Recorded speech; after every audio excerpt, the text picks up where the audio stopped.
Est-ce que vous saviez que c'est grâce à Einstein qu'on a des panneaux solaires aujourd'hui? Bonjour tout le monde et bienvenue dans cette vidéo. Aujourd'hui, on va parler d'effets photoélectriques et d'effets photovoltaïques. Ce sont deux effets extrêmement importants qu'il faut comprendre ou au moins connaître pour savoir comment fonctionne un panneau solaire.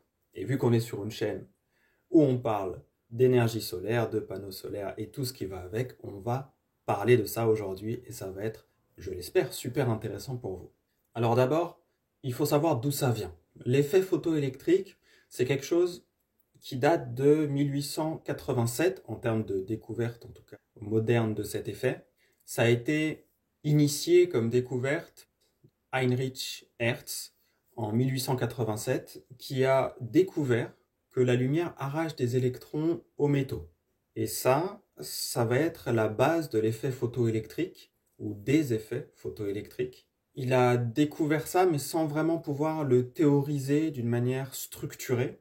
Et c'est un peu plus tard, en 1905, Albert Einstein qui va théoriser tout ça, il va expliquer ce phénomène grâce aux photons, donc aux particules de lumière, et il va recevoir le prix Nobel pour ça en 1921.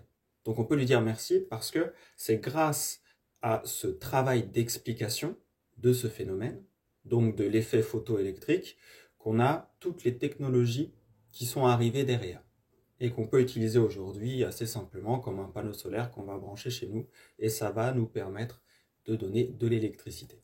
L'objectif de la vidéo d'aujourd'hui, c'est de comprendre la différence entre l'effet photoélectrique et l'effet photovoltaïque et leur rôle dans les panneaux solaires, tout simplement.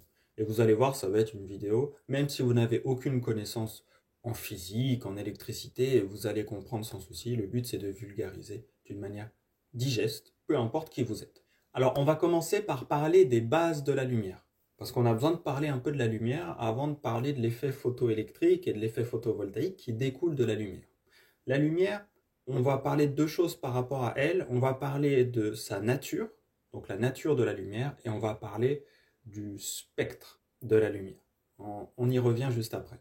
On va commencer par la nature duale de la lumière. Donc en fait, la nature de la lumière, c'est une dualité qu'il faut avoir en tête. Ça peut être utile. Donc la lumière, c'est à la fois une onde et un flux de photons. Donc les photons, ce sont les particules de lumière. On peut voir ça avec une analogie qui va être simple, une image qui va être simple. On peut voir la lumière comme une vague. Donc ça, c'est la partie onde de la lumière, avec des balles dessus. Donc vous voyez une vague avec des balles ou des ballons qui flottent sur la vague, qui sont sur la vague. Et en fait, les ballons, les balles, ce sont les photons, les particules de lumière. Donc la lumière, aujourd'hui, on considère que c'est les deux, à la fois une onde et des particules. C'est cette vague avec des balles dessus qui va bouger et qui va se déplacer en fonction où vous voyez de la lumière, par exemple. Et en fait, ces balles, ces photons, ce sont eux qui transportent l'énergie de la lumière.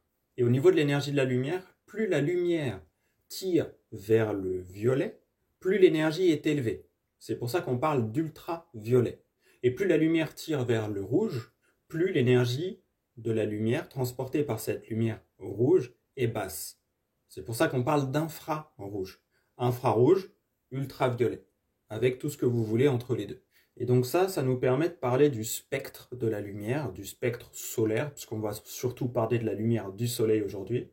Et dans ce spectre, si vous voulez, la lumière, vous savez que la lumière blanche, ça se décompose en plusieurs couleurs, hein, ce sont les couleurs de l'arc-en-ciel, pour faire simple. Et on sait que dans cette lumière visible, c'est là où on a un maximum d'énergie dans le spectre solaire. Cependant, il y a aussi de l'énergie dans les UV, donc les ultraviolets, qu'on ne voit pas à l'œil nu, et dans les infrarouges, qu'on ne voit pas non plus à l'œil nu. Et d'ailleurs, ces ultraviolets et ces infrarouges jouent un rôle important dans la lumière et dans les panneaux solaires. Ça, on y reviendra. Pourquoi c'est important dans les panneaux solaires? Parce que autant y revenir tout de suite, en fait. Chaque longueur d'onde, donc longueur d'onde de la lumière, va apporter une énergie spécifique. Mais il n'y en a que certaines qui vont être utiles. Dit autrement, on l'avait vu un peu dans la vidéo silicium, les métaux vont réagir à différentes longueurs d'onde. Donc si vous avez du silicium, vous avez votre spectre lumineux qui arrive sur le silicium, sur votre panneau solaire, Donc vous avez le spectre complet et il y a peut-être que cette partie-là qui va être utilisée, qui va réagir avec le silicium. Et en fait, tout le reste, que ce soit à gauche ou à droite, qui n'est pas utilisé par le silicium, qui ne peut pas être utilisé en tout cas pour générer du courant, eh bien, ça va être transformé en chaleur. Et dans un panneau solaire classique, basique, on n'utilise pas plus que ça cette chaleur. Aujourd'hui, il y a des technologies pour utiliser ces chaleurs-là, mais ce ne sont pas des panneaux solaires classiques, même si ce sont des technologies qui se développent, et on en parlera probablement dans d'autres vidéos. Donc pour la lumière, on a vu les bases, et chaque métal différent va interagir avec une partie différente du spectre solaire. Peut-être que le silicium est ici, peut-être qu'un autre métal va être plus de ce côté-là, et un autre plus de l'autre côté, avec des longueurs plus ou moins longues aussi. Des parties avec lesquelles les métaux réagissent plus ou moins larges. Donc maintenant qu'on a dit ça, on va pouvoir parler des effets photoélectriques et photovoltaïques. Alors, on peut dire que ce sont deux effets complémentaires. L'effet photoélectrique, sa définition simple, c'est que lorsqu'un photon frappe un matériau, il peut arracher un électron si son énergie dépasse un certain seuil. Donc ce seuil, on l'appelle aussi gap énergétique. C'est un peu comme, on va prendre une image. Imaginez que vous avez votre métal. Votre métal, il a des électrons. Vous avez votre métal qui est sous forme de table, on va dire, et sur la table, il y a les électrons du métal. Donc vous voyez bien la table avec des électrons, donc on va dire des billes, pour représenter les électrons dessus. Donc vous avez votre table avec vos billes dessus, et là vous avez la lumière du soleil qui vient taper dessus. C'est un peu comme si vous lanciez une boule de pétanque sur votre table, où il y a des billes dessus. Eh bien, les billes, une partie des billes va être éjectée du métal. Quand la boule de pétanque va frapper la table, et donc les billes, il y a des billes qui vont être éjectées de la table. Ça, c'est l'effet photoélectrique. Maintenant, si la balle de pétanque, on la pose tout doucement, eh bien, ça ne va pas faire bouger les billes, ou pas suffisamment pour en éjecter de la table. En fonction de la vitesse de l'énergie qui est mise dans la boule de pétanque, ça va être en capacité de faire réagir les billes et donc de les éjecter de la table, de les faire bouger ou pas. Ça, c'est le gap énergétique. C'est ce qu'on a vu tout à l'heure, c'est le seuil minimum pour que la lumière fasse réagir les électrons du métal. Dit comme ça, je pense que c'est simple. Dites-moi en commentaire si jamais ça l'est pas, mais je suppose que ça devrait aller, et sinon, je vous referai des explications de ce type dans d'autres vidéos.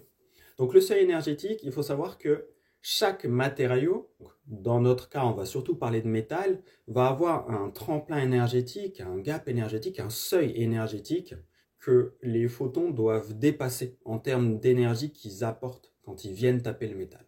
Dans les applications simples de l'effet photoélectrique qu'on vient de voir, on a par exemple les capteurs photo, les détecteurs de lumière, et toutes ces choses-là qui vont être des applications très basiques de cet effet photoélectrique et pourtant souvent très utiles. Alors maintenant, on va parler de l'effet photovoltaïque, qui est un peu différent. Et la différence clé, c'est qu'ici, les électrons ne quittent pas le matériau, les billes ne sont pas éjectées de la table, mais il y a un champ électrique interne qui va les guider. On va continuer dans le côté un peu technique et après on va reprendre notre image de la table et vous allez voir que ça va être très simple. Donc le processus c'est quoi? C'est que vous avez des photons qui vont créer des paires électrons. Donc un électron c'est négatif, un trou c'est positif, et ces charges elles sont séparées pour générer un courant électrique. On en a parlé un peu dans la vidéo sur le silicium, c'est tout ce système de jonction positive-négative, donc jonction PN, qui fait que ces paires électrons-trous vont bouger, et ce mouvement crée du courant qui est électrique. Et donc ça crée en fait de l'électricité, dit plus simplement. Si on reprend notre analogie de la table, c'est l'effet photovoltaïque, c'est quand la balle de pétanque, quand elle touche la table, ça fait bouger les billes, mais elles ne sont pas éjectées, elles vont juste bouger. Ça va faire un courant de billes, des billes en mouvement, et ça va créer notre courant électrique. Donc si, quand la lumière tape la table, tape le métal, les électrons quittent, enfin sont éjectés, c'est l'effet photoélectrique. Et si les électrons sont juste mis en mouvement et que ça crée un courant, eh bien c'est l'effet photovoltaïque. Et nous, on a besoin de cette création de courant électrique dans des panneaux solaires pour générer du courant grâce à la lumière. Et donc là, on vient de comprendre la base théorique derrière les panneaux solaires, ce qu'on utilise comme phénomène. En fait, on utilise l'effet photovoltaïque, qui est un dérivé ou un cas particulier des effets photoélectriques. Et donc le but vraiment premier de l'effet photovoltaïque, en tout cas ce pourquoi on l'utilise principalement aujourd'hui, c'est pour produire de l'électricité. Pour revenir aux cellules photovoltaïques, si vous n'avez pas vu ma vidéo sur le silicium, ça peut être important. Et après, on verra un peu les limites et le futur de tout ça.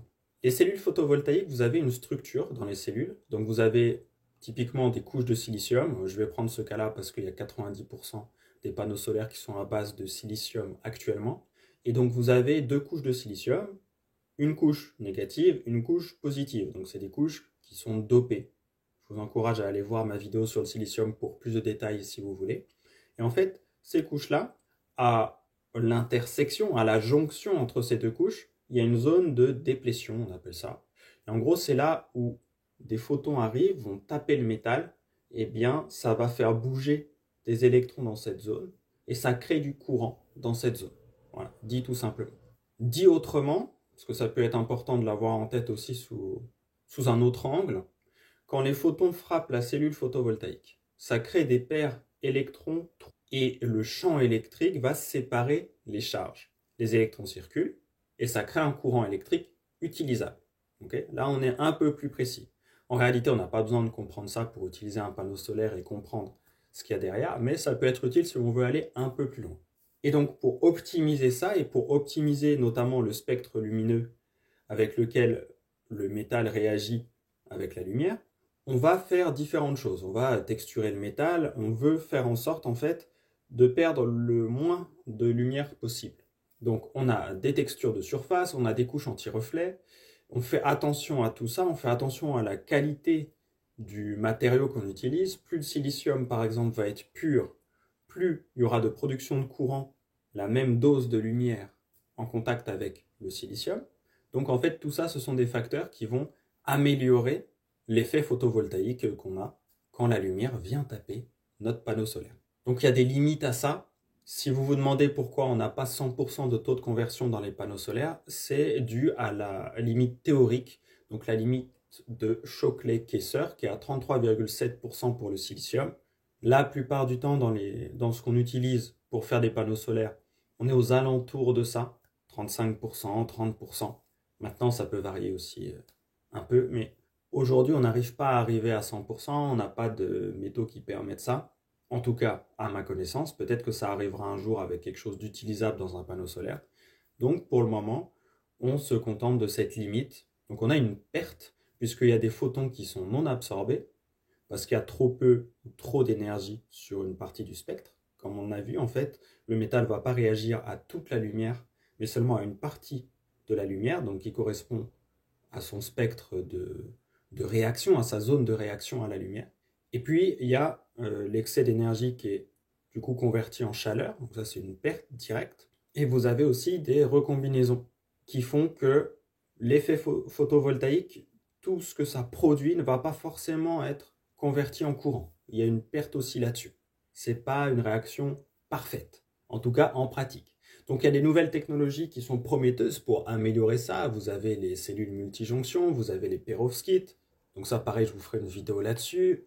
Vous avez aussi la possibilité de faire de la concentration solaire avec des lentilles. Ça peut être intéressant d'en reparler à d'autres moments. C'est vrai que ça peut être l'objet d'une autre vidéo. Et donc les objectifs aujourd'hui, pour la plupart des gens, que ce soit des particuliers ou des professionnels du solaire, c'est des objectifs très simples et pourtant très importants. Ça va être de réduire les coûts, ça va être d'augmenter les rendements. Et puis, on a aussi des cas particuliers qui sont super intéressants, ou en tout cas où il y a une forte demande à l'heure actuelle, qui est de pouvoir intégrer ces technologies-là dans des matériaux flexibles. Ça commence un peu, mais on est vraiment au balbutiement de ces technologies-là. Et pourtant, la demande est extrêmement forte. Si on pouvait mettre des cellules photovoltaïques rentables avec un bon rendement dans des vêtements, eh bien, ça commencerait à être intéressant. On voit arriver des chapeaux, on voit arriver quelques vêtements comme ça, mais on n'est pas encore sur une technologie qui est à son plein potentiel, pas du tout. On est vraiment au tout début, on a quelques applications pratiques qui sont là et qui fonctionnent, mais avec un coût qui n'est pas forcément extraordinaire à l'heure actuelle en termes de rentabilité. Pour récapituler, vous avez l'effet photoélectrique qui est la base théorique la plus simple, la plus brute, où on a la lumière qui arrache des électrons aux métaux, et on a son application concrète, utile pour nous dans les panneaux solaires, c'est l'effet photovoltaïque. Et il faut comprendre que c'est quelque chose qui est relativement récent, puisque c'est une découverte scientifique qui date de 1905 en termes de théorisation, et puis l'intuition et la découverte pratique sans la théorie, elle date de 1885. Donc c'est vraiment relativement récent. Tout ce qui en découle, c'est très important. Aujourd'hui, le solaire est en forte croissance. Ça représente déjà plusieurs pourcentages de la production mondiale d'électricité et peut-être qu'un jour, ce sera plusieurs dizaines de pourcents de la production mondiale d'énergie, d'électricité notamment. Donc c'est quelque chose qui se développe fort et qui devrait continuer à se développer fort, notamment puisque une fois qu'on a le matériel pour transformer la lumière en électricité, on n'a plus besoin de mettre de combustible. On a juste besoin de soleil. Et le soleil, il est gratuit. On en a plus ou moins en fonction d'où on est sur Terre, mais il est gratuit. Je vous ai fait un questionnaire gratuit que vous pouvez remplir, qui est sous la vidéo. C'est un questionnaire pour savoir où vous en êtes au niveau de votre compréhension des panneaux solaires. Ça vous permet vraiment de savoir où vous en êtes et donc de savoir si vous avez encore beaucoup de choses à apprendre ou si vous êtes déjà un expert. Et moi, ça m'intéresse d'avoir des réponses par rapport à ce questionnaire, puisque en fonction, je saurai sur quoi axer mes prochaines vidéos en priorité. Donc, c'est sous la vidéo, c'est gratuit, profitez-en. Et ça vous donnera aussi un score à la fin, vous allez voir, c'est plutôt sympa. En tout cas, je trouve, vous m'en direz des nouvelles. Sur ce, prenez soin de vous, c'est toujours le plus important, et je vous dis à très vite dans de prochaines vidéos. Ciao, ciao.